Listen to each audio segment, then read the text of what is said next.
네, 항공학교 유효성 강사입니다. 자, 이번 시간에는 토큐렌치입니다. 아마 여러분들이 이런저런 공구들을 많이 봤어도 토큐렌치라는 건 아마 처음 봤을 거예요. 즉, 들어보지도 못한 공구를 좀 소개시켜 드릴 텐데, 일단 토큐렌치가 뭔지부터 한번 간단하게 보여드리면 대략 이런 친구들입니다. 자, 생긴 거 봐서는 그냥 막대기같이 생겼는데, 일단 이 토큐렌치가 뭐 하는 물건이냐면, 항공기에서는 어떠한 파트, 즉 볼트나 너트를 조이거나 풀 때 무조건 해당되는 값이 명시되어 있습니다.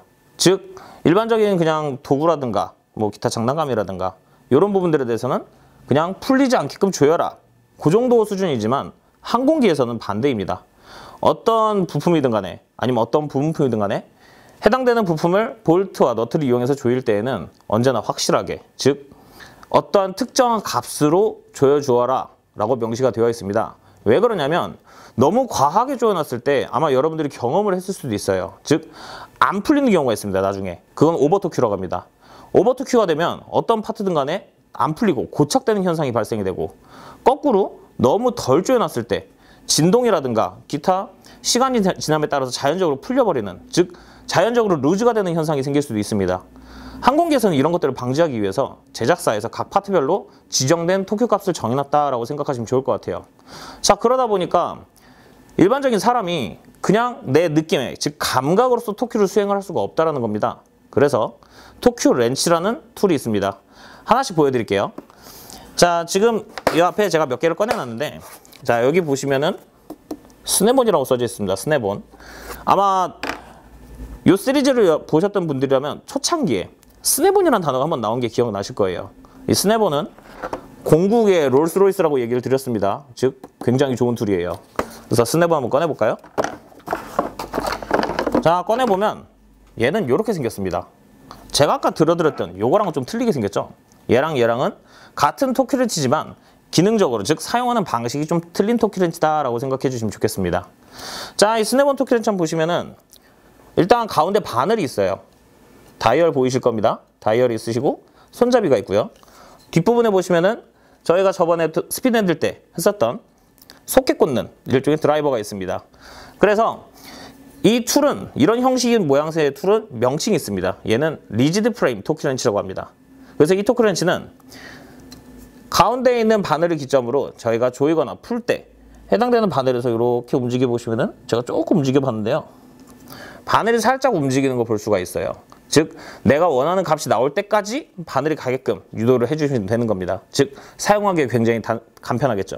근데 살짝 문제가 있습니다. 사실 이 리지드 프레임 토큐렌치는 항공 정비에서 그렇게 많이 쓰이는 툴이 아니에요. 왜 그러냐면 사용자가 해당되는 토큐 값을 조일 때, 예를 들면은 뭐 한 15 내지는 20이라고만 해보겠습니다. 조이려고 한다면 이 눈금을 직접 보면서 토큐를 해야 됩니다. 즉 언제나 이 툴을 마주보는 상태에서 작업을 해야 된다는 거죠. 자, 근데 상황상 손만 들어가거나 내지는 이렇게 좀 깊숙한 공원에서 토큐를 해야 될 필요가 있을 수도 있습니다. 그럴 때는 이 스냅온, 즉 리지드 프레임 토큐렌치보다는 다른 형식의 토큐렌치가 더 좋을 수도 있을 것 같아요. 자, 뭐가 있느냐, 방금 보여드렸던 요 친구의 조금 짧은 버전, 바로 오디블 인디게이팅 토큐렌치입니다. 자, 오디블 인디게이팅 토큐렌치는 뭐가 좀 틀리냐, 일단 아까 봤었던 바늘이 없어요. 아마 보이실려나 모르겠는데 여기 자세히 보시면 눈금이 있습니다. 그래서 이 눈금과 돌아가는 손잡이로서 구성되어 있습니다. 그래서 손잡이를 돌려서 내가 원하는 값으로 세팅을 잡을 수가 있습니다. 뭐 예를 들면 지금 제가 한번 값을 잡아본다면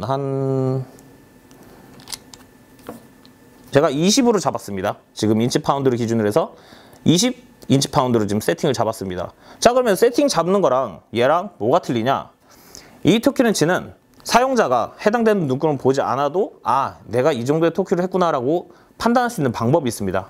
바로 소리예요. 쭉 토큐를 하다 보면은 해당되는 값이 되었을 때 이 토큐렌치는 딸깍하는 소리가 나게 됩니다. 소리와 살짝 밀리는 듯한 감각을 사용자가 느낄 수 있게 그렇게 세팅되어 있는 툴입니다. 그래서 실질적으로 항공 정비, 즉 현장에서는 요 오디블 인디게이팅 토큐렌치를 제일 많이 사용하고 있습니다.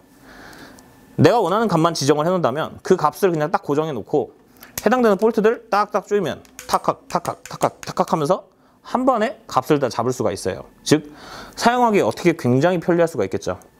이 이외에도 사실은 뭐 디플렉팅 빔이라든가 내지는 프리셋 토큐 드라이버, 기타 여러 가지 형식의 토큐렌치들이 존재하고 있습니다. 하지만 디플렉팅 빔 같은 경우는 정말 과거형 장비예요. 그래서 그런 것들은 지금 현재 자전거 같은 데 쓰이고 있고요. 프리셋 토큐 드라이버는 상당히 사용처가 제한적입니다. 그래서 이번 시간에 여러분들에게 딱히 시연을 시켜드리진 않겠습니다. 뭐 아마 추후에 현장에 가서 보셔도 그런 툴들은 아마 보기 굉장히 힘드실 거예요. 자, 이 토큐렌치들을 좀 주의사항을 여러분들께 좀 전달을 시켜드려야 될 것 같아요. 자, 왜 그러냐면 현재 공구입니다. 여러분들이 일반적으로 공구 그러면 굉장히 튼튼하고 단순하고 굉장히 힘줘서 사용할 수 있는 그런 툴로 보통 인식을 하고 계십니다. 토큐렌치는 반대입니다. 얘는 일종의 정밀 측정 장비로서 들어갑니다. 그래서 굉장히 다루실 때 엄청 주의하셔야 돼요. 왜냐? 만약 이것을 이렇게 떨군다. 그렇다면 이 토큐렌치는 신뢰할 수 없게 됩니다. 얘는 빼고 다른 토큐렌치를 사용해서 작업을 들어가셔야 돼요. 그래서 토큐렌치 사용할 땐 보통 저희가 이렇게 얘기합니다. On hand or on container. 그래서 사용자의 손에 있거나 내 손에서 떠난다면 이렇게 박스로 들어가거나 둘 중에 하나입니다. 그래서 지금 보시면 이렇게 바닥에 이렇게 굴리다가 지금 보시면 굉장히 동그랗죠? 이게 대굴대굴 굴러서 바닥에 떨어지게 되면 이 토큐렌치는 내부가 손상이 될 것입니다. 그래서 실질적으로 제가 원하는 값으로 토큐가 될지 안 될지는 아무도 모른다는 얘기예요.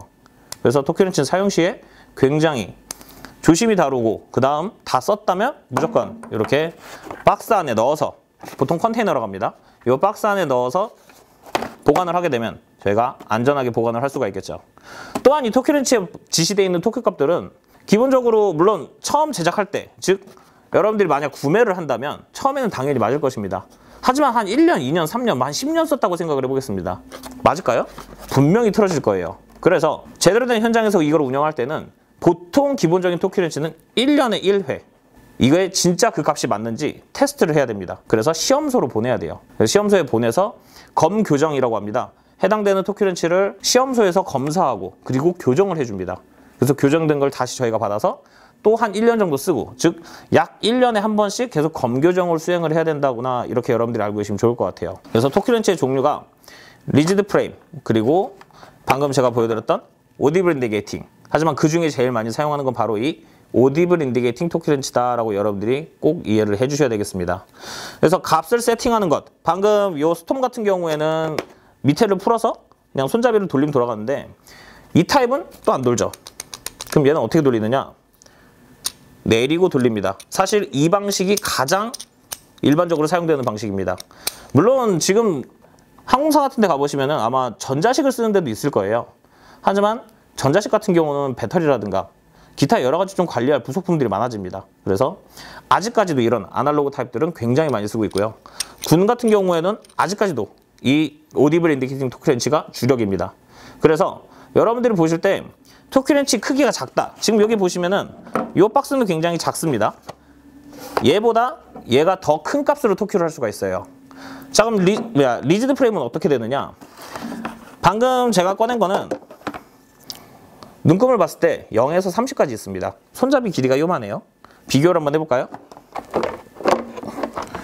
손잡이가 훨씬 길어졌습니다. 자, 이 친구는 0에서 600까지 토큐할 수 있습니다. 그래서 지금 제가 말하는 숫자 단위는 인치 파운드예요. 인치 파운드.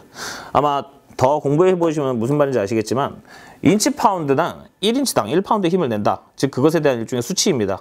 저희는 이것을 모멘트라 부를 수도 있고 그것을 이제 조이는 힘이다라고 해서 토큐라고 부르는 겁니다. 그래서 몇 인치 파운드의 힘으로 주어라 라는 얘기는 몇 토큐를 주어라라고 그냥 보통 이렇게 얘기할 수가 있고요. 단위 자체는 좀 여러 가지가 있긴 하지만 기본적으로 항공에서는 인치 파운드 단위를 가장 많이 쓴다는 거 여러분들이 알고 계시면 좋을 것 같아요. 그래서 이런 식으로 뭐 리지드 프레임이든 뭐 오디블이든 뭐든 좋습니다. 어떤 것이든 간에 항공기에서는 꼭 어떤 볼트든 너트든 조일 때 꼭 토큐렌치를 써야 된다는 거 여러분들은 잊지 말아 주셨으면 좋겠습니다.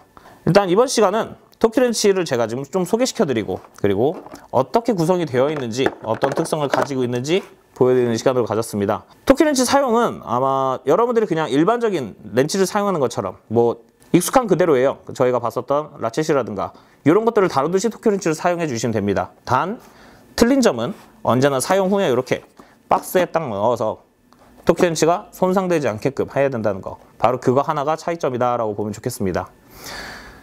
이 시간에는 토큐렌치에 대해서 소개를 시켜드렸습니다. 어떻게 여러분들이 이걸 보고 이해가 잘 될려나 모르겠어요. 이 토큐렌치 같은 경우는 굉장히 단가가 센 장비들입니다. 그리고 유지하기도 굉장히 쉽지 않고요. 그래서 가정집에서 이 토큐렌치가 있다? 좀 쉽지 않은 얘기입니다. 현장, 즉 항공 정비의 현장에서는 이런 툴들은 한 캐비넷 같은데 꽉 차 있습니다. 그래서 그 토큐렌치만을 담당하시는 분이 계실 정도로 항공에서는 굉장히 이런 고가의 툴들을 많이 사용한다는 것, 여러분들이 잊지 않아 주셨으면 좋겠습니다. 자, 다음 시간에 또 다른 장비들로 또 찾아뵙겠습니다. 감사합니다.